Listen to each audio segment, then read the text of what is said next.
I'm gonna try. I haven't been able to find any good royalty-free music. So here's the new theme song for Video Game Manual Story Time.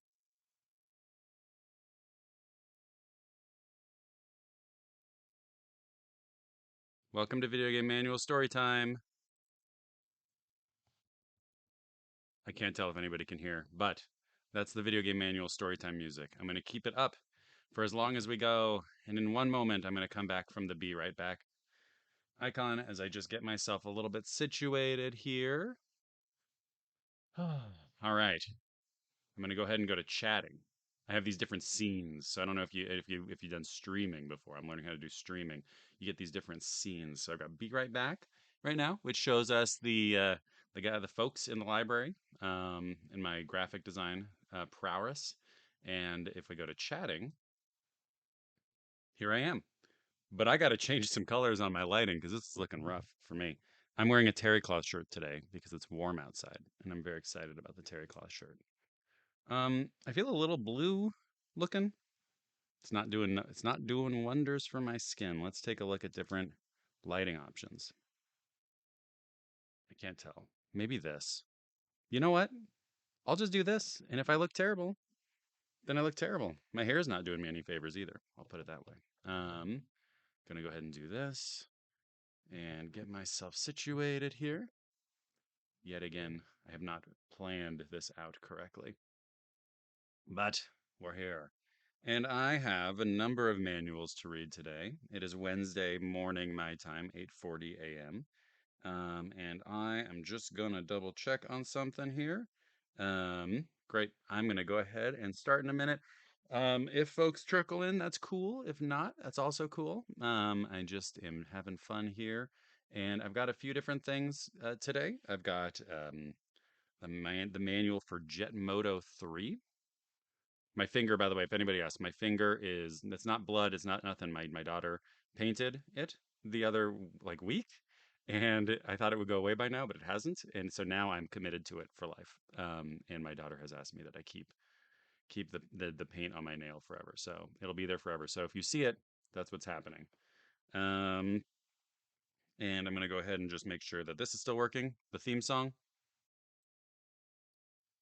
Okay, theme song's still working. We got a few manuals today. I don't exactly know how I'm going to go through it. I might have bit off more than I can chew because we have something a little bit different and a little bit special today. But first, we got Jet Moto 3. We also have, and I don't know what's in there. I can't imagine there's too much going on in there, but I was really taken by the product, the product placement notices at the end of the manual. That was exciting to me. We also have the Midway first-person shooter Area 51 on the Xbox, the original Xbox, as it were. Home Team Game Dev is here. Thank you. Yay, indeed. Yay, indeed. We've got a couple of manuals, and then and I'll probably start with this one, a little something different for folks today. I got a new manual. There are, in fact, new manuals coming out, though they are rare. And this one, my copy of Hyper Gunsport from Brandon Sheffield and the folks at Necrosoft came in today. I picked it up at Limited Run a long time ago, and it's here. Um, where's my copy? Right here, just came in, and I opened it up because I was like, you know what, I'm gonna get this thing signed if I see Brandon. Sorry, Brandon. McMahon, hello, welcome. And I was like, I'm gonna open it up, and to my surprise, there was a manual, and so I said, you know what, we got to read the Hyper Gunsport manual. So let's go ahead and dive right in because I got three of these things, and I don't know if I can actually make it happen. Let's go ahead and dive right into. Do we have a vote? Should I jump into Hyper Gunsport first? Should I dive into Jet Moto 3 first? I think I'm going to end with Area 51 only because it seems pretty beefy.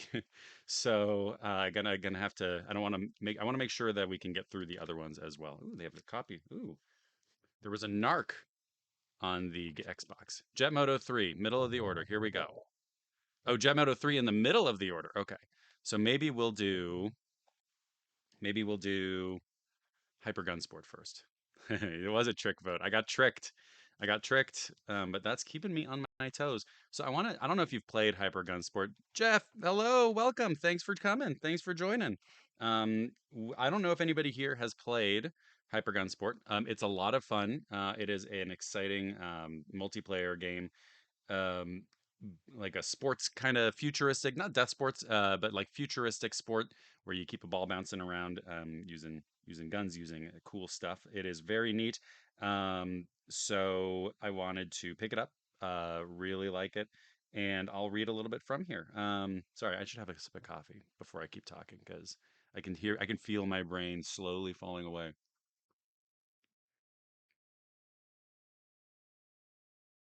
Mm.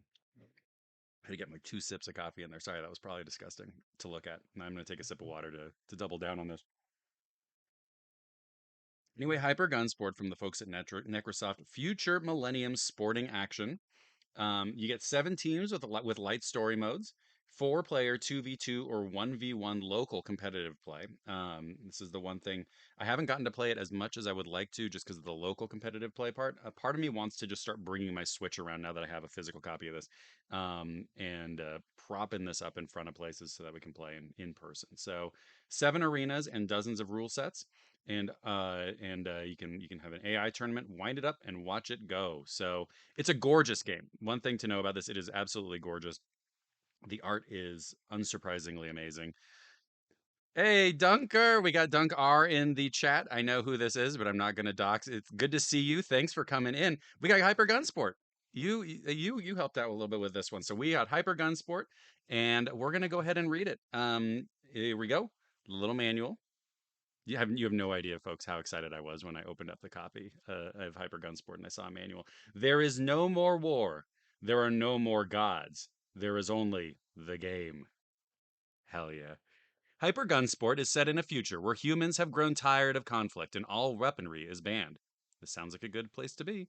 Disputes between countries are now settled with the world's game, excuse me, Gunsport. Guns are now only used for one thing, and that's to shoot a ball into a goal.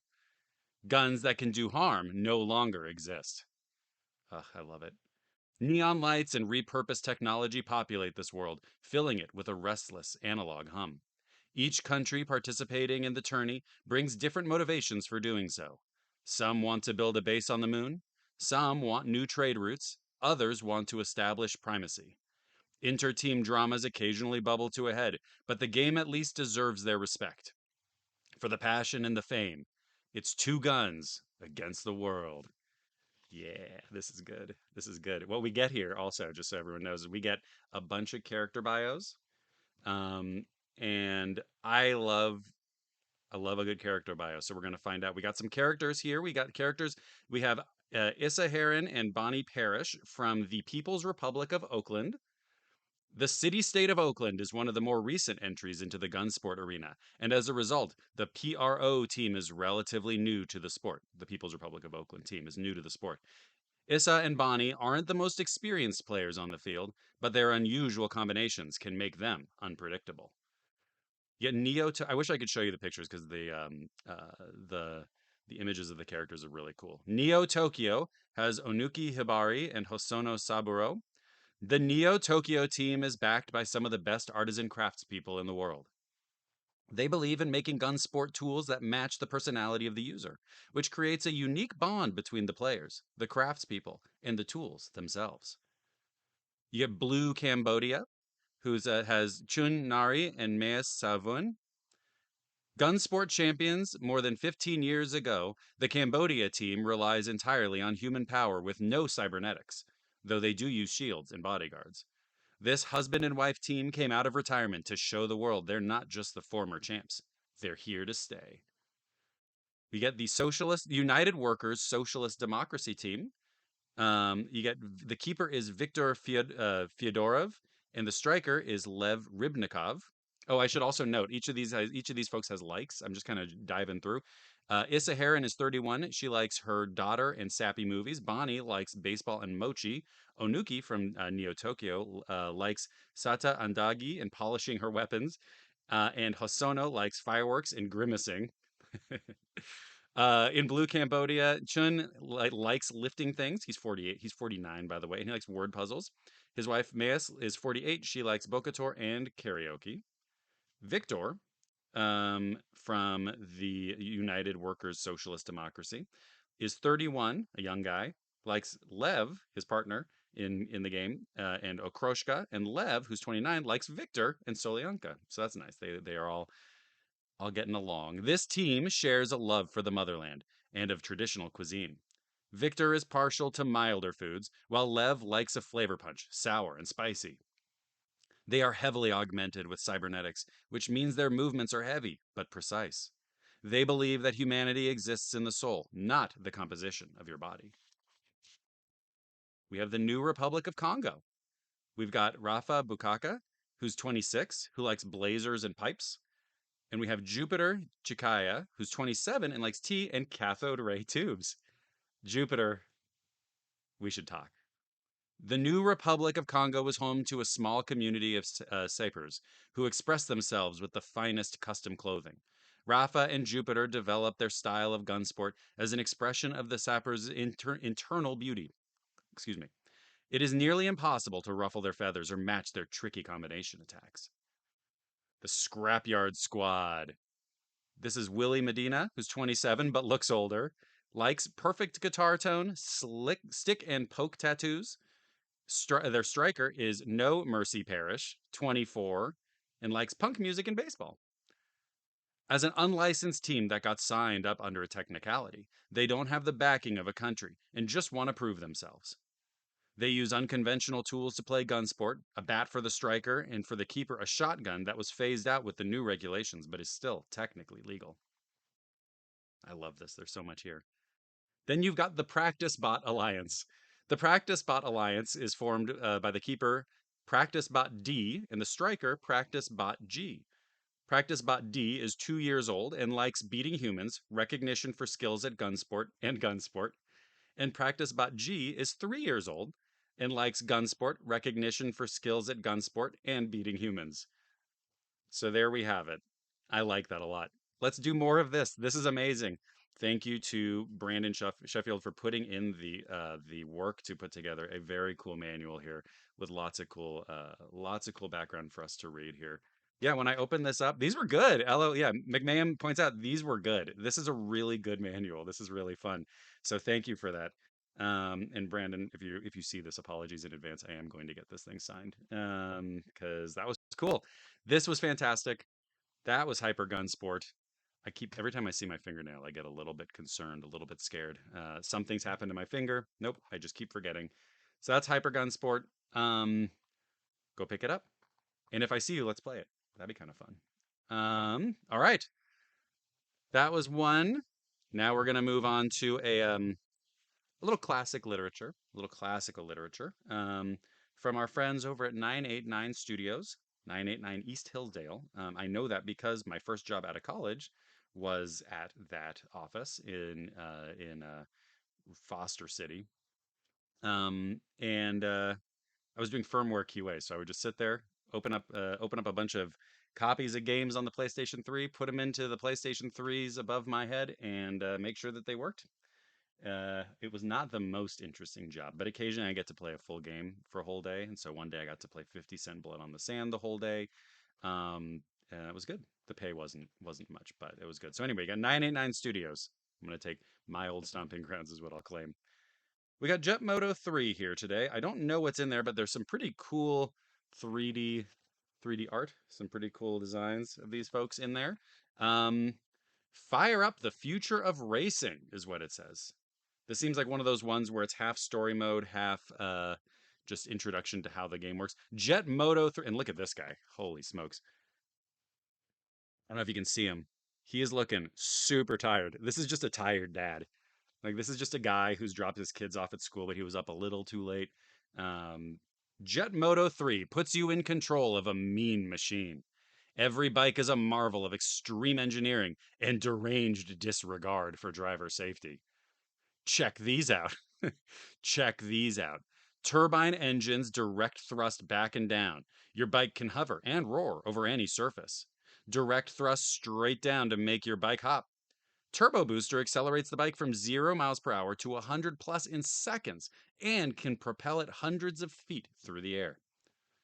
Magnetic grapples let you corner at unreal speeds. Race 11, high performance bikes through competition at its fiercest. Side swipes, broadsides, head ons, and flaming crashes greet the inexperienced or unlucky rider. Take a turn too fast and plunge 1,000 feet over a cliff. That's why I don't like skiing, because that's what I'm afraid I'm going to do when I'm on the slopes. Battle it out on 19 tough courses through treacherous ancient ruins, open ocean dashes, suicidal mountain tracks, and wreckage filled urban race courses. Hungry for extreme stunt action? Your machine will show undreamed of speed and agile trickery. You could become a champ or just a stain on some boulder. The bikes are fueled up and ready to race. You won't win being careful. The rush is back. The rush is back. And then it tells you how to set up your PlayStation. Oh my God, there's so many cool models of characters in here. I hope we get character bios. I think we do get character bios at the end of Jet Moto 3. You get a guy, you get a Slim Jim guy. You get a Slim Jim guy. So that's cool. He looks like a guy who enjoys a good Slim Jim. You get Slim Jim guy. You get a 989 Studios lady. Can kind of see. She's got a little 989 logo. Let's see here. I'm just gonna keep looking for cool stuff. Oh, we got a Kawasaki guy. That one at least kind of is like in line here. Yeah, Kawasaki guy. Got a. I keep forgetting what these are called. You can send in your game. What are those called? I cannot believe I'm forgetting the words here. I'm forgetting all my words today. This person has some sort of thing. I don't know what that is. I'm gonna keep on rolling. This might not have that much for us. This may not have that much for us. Oh wait, we do have character bios. Okay, I thought I might have registration card. Thank you, Home Team Game Dev. I'm telling you, my words, my words, they're gone. The registration card. That's what I was looking for. We get a registration card in here. Let's see what was going on in Jet Moto 3 came out. Your favorite types of game? What platforms do you play on? I got to find it. There's a brief era where they would ask about what game systems you have or plan on buying, and they kept talking about Dolphin. So it was a very short period of time. I keep trying to relive that rush of seeing the word Dolphin in a registration card. But we get bikes and riders for Jet Moto 3. Now I apologize, we haven't read Jet Moto 2. We might have read Jet Moto 1. I think we'll be able to figure out what's going on in the story, but we got bikes and riders, the Max. Mark Corey is the crafty veteran of the Jet Moto 3 racing circuit. Known for aggressively taking races from the start line, Corey still has the pure speed and experience that only a lifetime of racing can bring. He's also more than willing to send innocent riders over 1,000-foot cliffs or hard into a canyon wall if victory is within his grasp. This game is rated E for everyone, but the main character is a stone cold murderer. Raven. As a youth, Raven dreamed of taking flight as a fighter pilot. Later on in life, he decided he could do much more damage on his power-packed hoverbike. With superb handling and an outstanding racing resume, Raven has the skills to provide many a thrill. Take him on during a hard-fought race, and he's liable to do a flyby to victory lane. We got Bomber. With a careless disregard for other racers, Bomber takes control of races early and won't give up the lead without a major fight. As a master mechanic, Bomber has one of the most menacing bikes on the circuit and is not afraid to take out her aggressions on other riders. Come up hard on her during a race if you enjoy swimming in a lava pit. I don't. The convict. The convict is the guy with the Slim Jim. So just imagine, remember this big Slim Jim logo on the convict. I forgot that I was wearing a terry cloth shirt, and so I just did this, and it feels really good. Um, Sorry, it's a terry cloth shirt. Terry cloth shirt. If you buy a terry cloth shirt, you're in for a good time. It feels good. After escaping, this is the Slim Jim guy. After escaping from the slammer for a crime he did not commit, Convict is ready to. He should change his name if that's the case. Convict is ready to shackle the competition with a blistering fast bike and the anger of 10 years of hard time. He was once one of the most legendary hoverbike racers of his era. Now he has a chip on his shoulder and a hunger to return to the top of the Jet Moto 3 circuit. A hint for the uninitiated, sideswiping him off the road should not be considered unless you want to experience his bitter wrath. Just give him a wide berth. Then we've got Angel. Beauty and brains may not always win, but Beauty and a super fast hover bike can dominate. Angel built a bike with outstanding acceleration to escape potential suitors, but don't mention her to fellow riders. They definitely aren't fans. Angel loves to check herself out in the rearview mirror, as well as the competition behind her. And then we got the technician, who's the guy with the Kawasaki logo. Deeply entranced by the latest technology, Technician is an emotionless, efficient racer who will only accept victory as an outcome. After tinkering with his hoverbike across several Jet Moto 3 race circuits, he has created a machine capable of mind blowing speed and enough power to crush those who have done him wrong.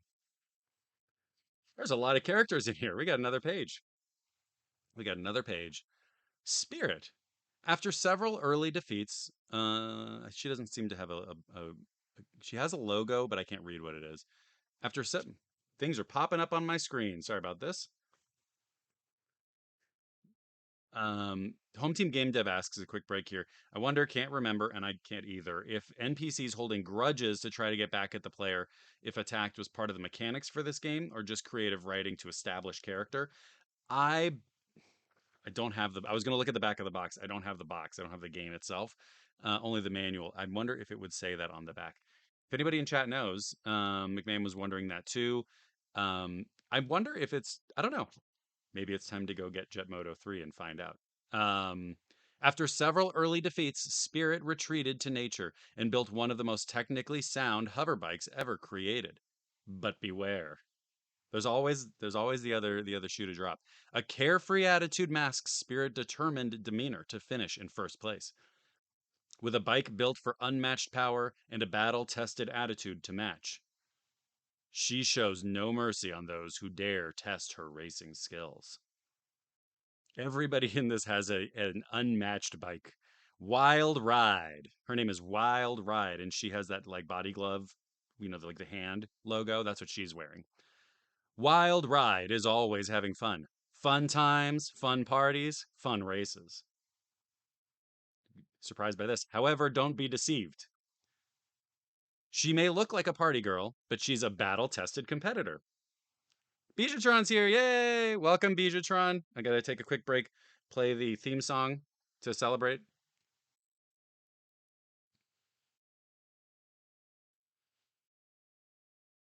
I don't know if the theme song came through.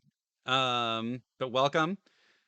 However, don't be deceived. She may look like a party girl, but she's a battle tested competitor.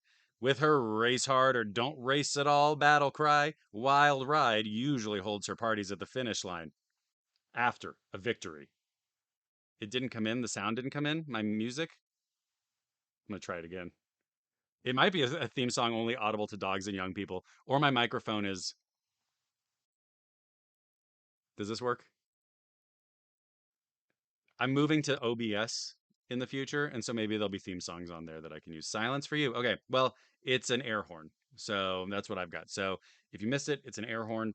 Uh, just imagine an air horn, I guess, and that's the theme song to the show right now. Thank you for the heads up, though, about the silence. Tetsujin, the infamous Iron Man, uh, of Jet Moto 3, of the Jet Moto 3 racing circus, Tetsujin is best known for rarely showing signs of fatigue or frustration. A patient yet hardened racer, he can take control of a race at any point due to his incredible handling skills and his nerves of steel.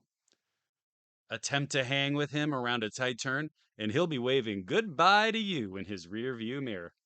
Goodbye. And then Vampira,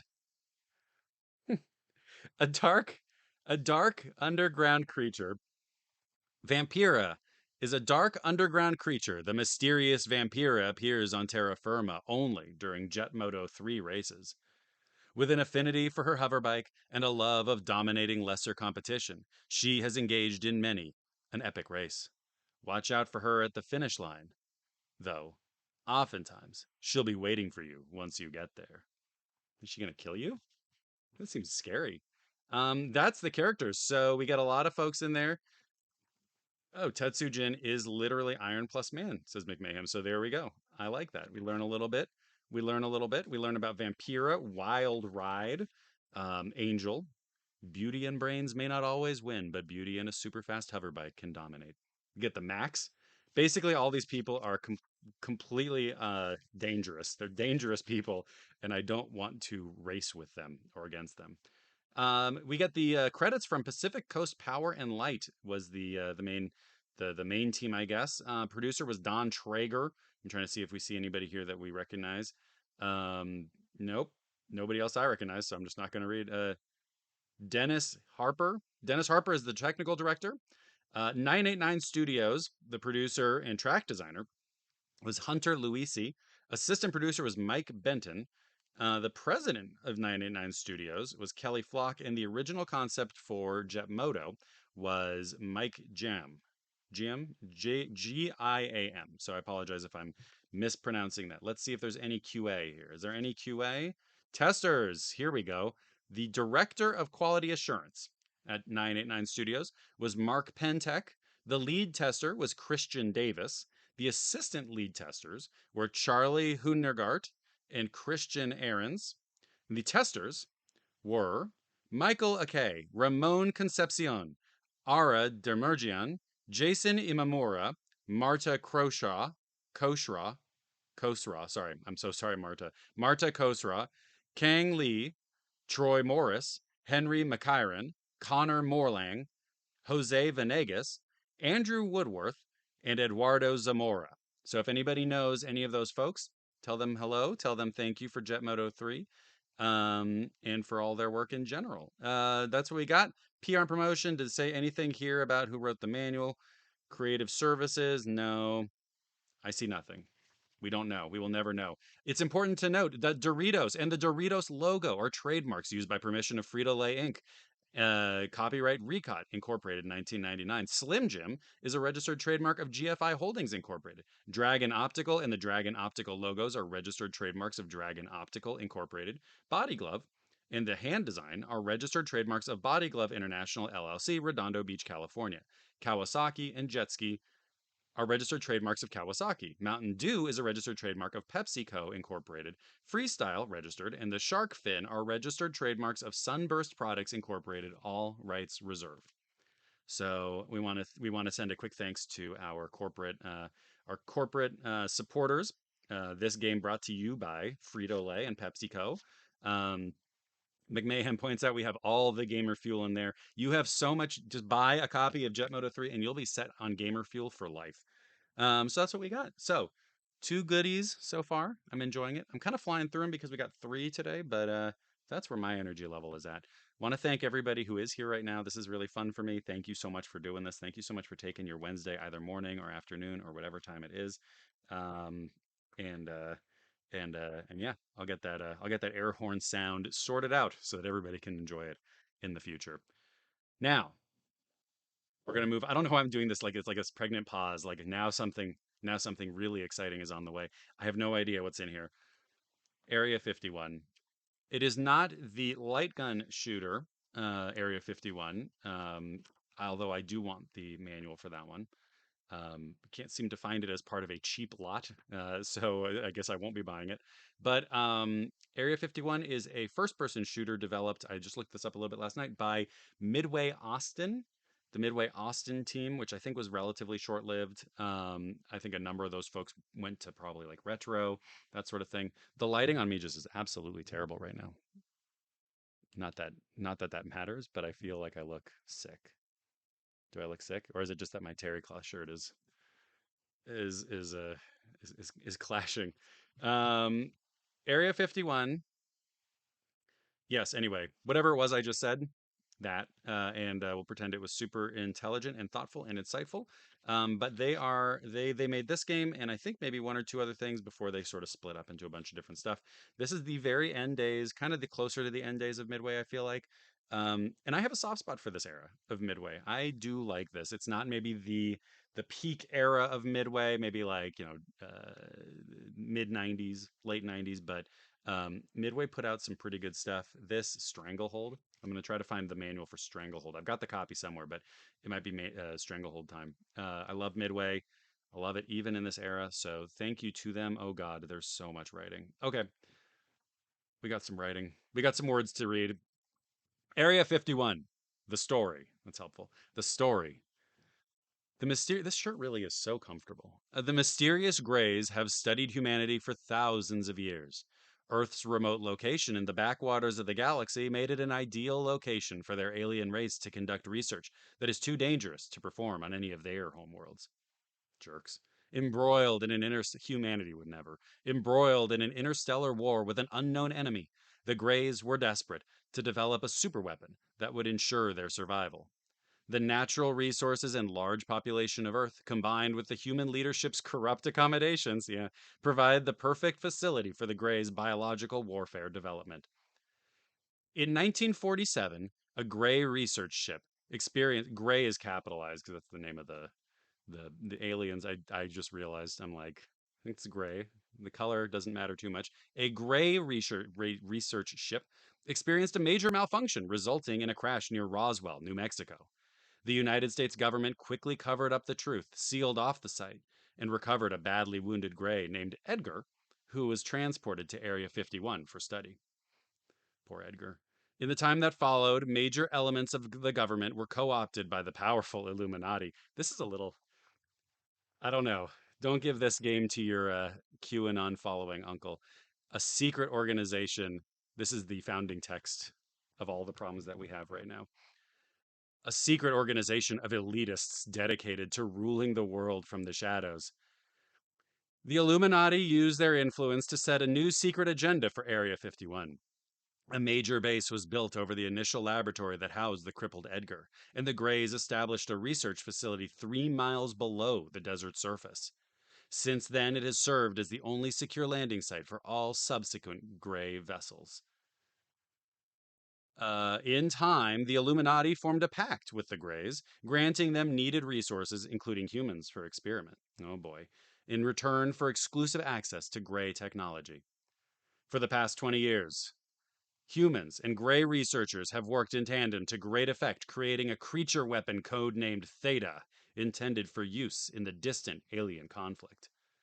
One human scientist, Dr. Winston Cray, is Cray.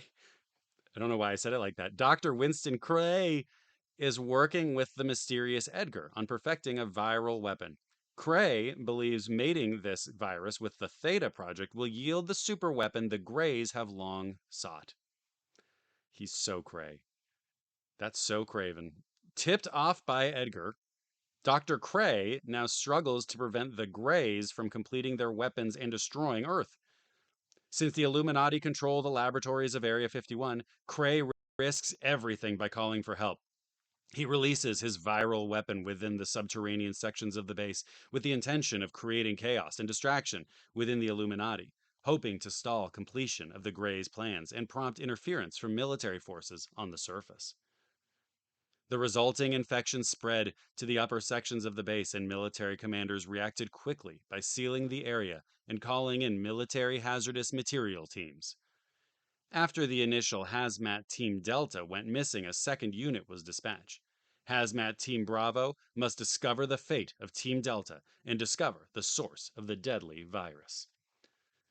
They kind of throw you in on the actual, like, what you're going to be doing in the game at the very last second there after a lot of backstory. So, yeah, that's the story of Dr. Cray and the Greys.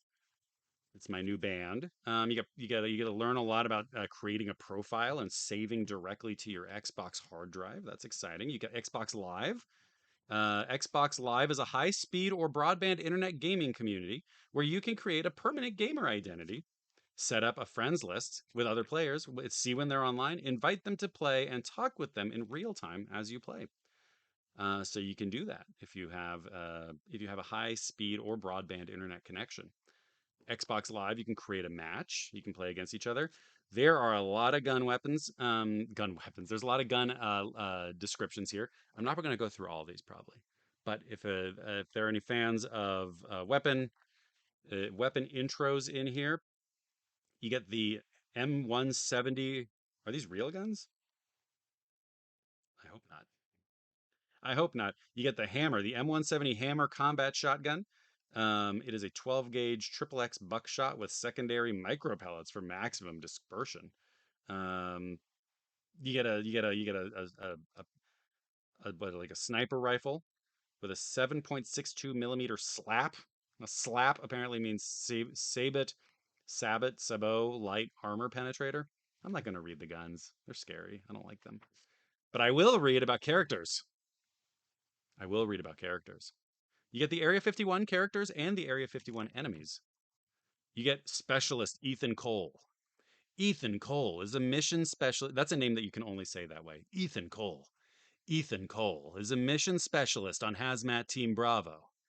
A trained biologist, Cole's remarkable marksmanship and tactical skills have served him well in his Army career. Cole's primary responsibility on Hazmat Team Bravo is the operation of the ANPEQ 61 Quick Fix Scanner. If the team is to develop a countermeasure to a viral threat, the scanner will be the primary means of gaining information.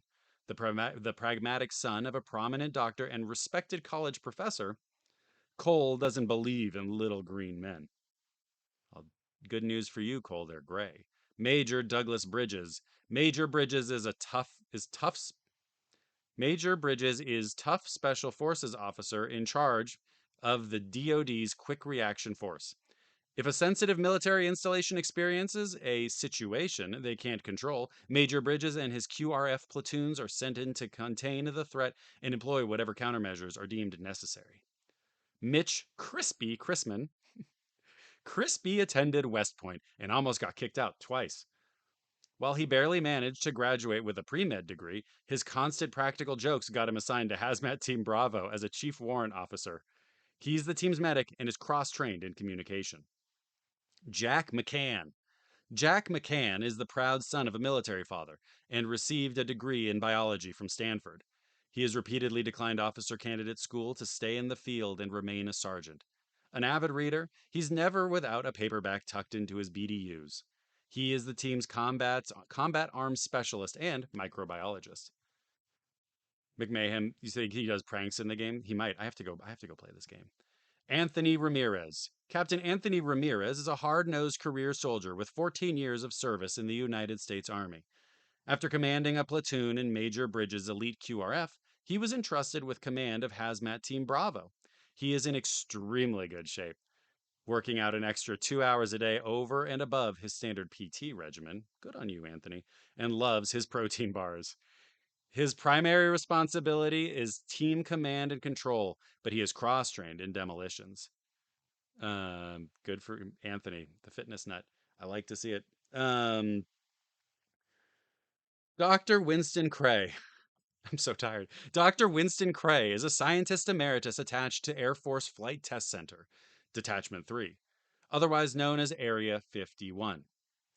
Originally a scientist attached to Project Paperclip, he was the first scientist on scene at the UFO crash site in Roswell, New Mexico. Since that event, he's been in charge of all research involved with aliens. Let's just not ask Dr. Winston Cray exactly how he was involved as a scientist with Operation Paperclip. You got the mutant enemies. You got the enemies, mutant scientists. Many of the research scientists trapped in the lower levels of Area 51 were exposed to an unknown mutagen, possibly viral in nature. This mutagen triggered, no, it's definitely viral, I think, in nature. This mutagen triggered a rapid growth phase, greatly strengthening the skeletal and muscular systems. Similarly, the virus has caused severe psychosis in all those infected. Mutant security force. This guy has a gun. The security component of Area 51 was unprepared for a viral outbreak. Many of them were caught off guard and didn't have time to put on a gas mask. Those infected by the release of the virus mutated rapidly. They seemed to retain enough of their humanity to use firearms in a rudimentary manner. This says a lot about humanity, that one of the core elements of being human is shooting guns. Mutant Leaper. As the virus continues to mutate its human host, the victims begin to completely devolve into an animalistic state. The Leaper is the final phase of the human mutation and has lost all humanity. Leapers use all four limbs to move and climb surfaces. They possess wicked talons. Wicked. They possess wicked talons that can penetrate through body armor. Wicked as in bad or like in the Boston sense? Wicked talons. Mr. White. Mr. White, let's didn't do pretend I didn't do a Boston thing. A Boston accent. Wicked talons. Um Mr. White. Mr. White is, ooh, he's in the enemies section, so we don't trust Mr. White. Mr. White is the Illuminati's representative to the Greys. He's like their account manager. Originally a scientific peer to Dr. Cray, Mr. White was seduced by the Illuminati and has become Dr. Cray's nemesis. After perfecting human cloning, Mr. White's research was used to create the Black Ops. Mr. White, ever the narcissist, created several clones of himself to ensure a powerful base of loyal servants. Mr. White's cooperation with Greys is carefully calculated to provide him the technology and weapons to eventually control the world. Oh god, a few more. Black Ops. Black Ops are cloned humans, the result of experiments with alien slash human DNA recombination. These hybrids, I'm getting messages on my phone. Sorry. Apologies. Uh, these hybrids have excellent combat reflexes and are conditioned to obey orders from the Illuminati and the Greys. The Black Ops leader is Red. His name is Red. Selected Black Ops are given cloaking armor enhancements and specialized tactical training. Used to command squads of ordinary Black Ops, the Black Ops leaders are a serious threat and should be eliminated as quickly as possible. I think it's good advice for literally every enemy in the game. The Grey. Not much is known about the enigmatic Greys. Their first contact with humankind was the result of a scout ship that experienced a malfunction and crashed near Roswell, New Mexico in 1947. They communicate using gestures and telepathy. Telepathy. Rarely encountered, they prefer to dwell in the deep bowels of Area 51, experimenting with captive humans. The exact purpose of these experiments are known only to the Greys and to their Illuminati counterparts. Theta. The Theta is the ultimate biological weapon engineered by the Greys to spread a mutagenic virus as quickly as possible to any carbon based enemies. Theta can communicate and command leapers. Equipped with an electrochemical pulse weapon, the Theta is an impressive killing machine. Rumors within the Illuminati elite talk of a Super Theta project. Don't worry, I don't think we're going to run into that in the game, so we're safe. And then we get Edgar. The final one here, Edgar with a question mark instead of a picture. This is how you know that he's the real deal. Edgar is a deformed and bloated Grey. It's rude. Who is imprisoned by his fellow Greys in the Illuminati. Edgar's life, the little it encompasses, remains within a large glass container. This mechanical prison keeps Edgar alive as his blood is harvested to create the viral weapon. Edgar communicates via telepathy and retains the Grey's ability for limited telekinesis. Edgar appears to be lifeless, but his throbbing heartbeat and the eerie fluid moving through his veins warns otherwise. Edgar and Dr. Cray are allies against Dr. White and his nefarious plans.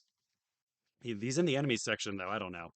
I don't trust him. You get a lot of folks. A lot of folks made this game, so thank you to the folks in over at Midway. Let's see. Do we have any good QA folks in here? Credits. Oh my God, so many credits.